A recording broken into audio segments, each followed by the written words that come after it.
Искусство этой художницы уже стало классикой. Ее натюрморты, пейзажи, портреты находятся в самых престижных музеях мира – в Лондоне, Париже, Нью-Йорке, Берлине.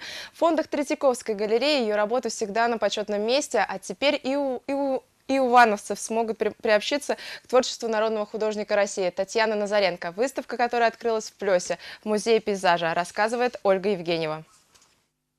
Жизнь ее, как и ее картины, насыщена разными красками, начиная с оттенков серого до сочных, ярких. В Плёс она приехала почти прямиком из Цюриха. В Швейцарии тоже вернисаж народного художника России Татьяны Назаренко.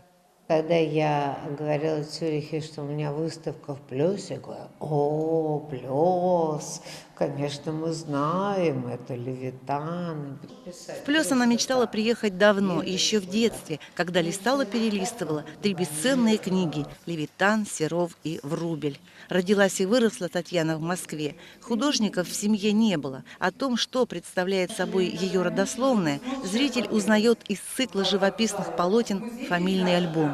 На холсты как будто переведены пожелтевшие от времени снимки. На одном из них дедушка в окружении самых любимых людей. Только лица деда не видно. Оно закрыто его письмом, короткой весточкой, чудом дошедшей до адресата. Вы знаете, письма. Ведь в основном оставались письма, которые он писал на чужой адрес, потом приходили моей бабушке. Это все автобиографично. Вот там моя бабушка, вот там мой дедушка, который был расстрелян в 1937 году. Вот тут мой папа, который вернулся после армии. Реальные фотографии, реальные люди, реальные судьбы, отражающие судьбу России.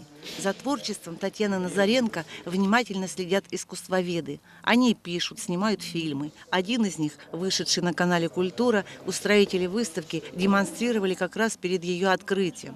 То, что художник такого уровня оказался в Плёсе, это большой подарок, говорит директор Плёсского музея-заповедника Алла Чаянова.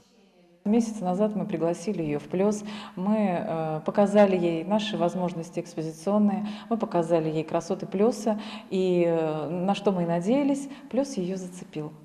У Татьяны Назаренко много регалий, и ее уже называют классиком. Она лауреат государственной премии, действительный член Академии художеств, профессор. Но не все эти звания, престижные награды, признания искусствоведов не изменили ее как художника, мастера. И в творчестве, и в жизни ее по-прежнему отличает исповедальность, открытость, искренность. А Плёс ее действительно зацепил. Взгляд художника выхватил здесь много картинок. Особенно впечатлил восход солнца. Такой вот малиново-розовый, какой-то восхитительный. Я такого давно не видела. Будущей картине уже и название придумано «Восход над Плёсом». Ольга Евгеньева, Валерий Осипов, Вести, Плёс.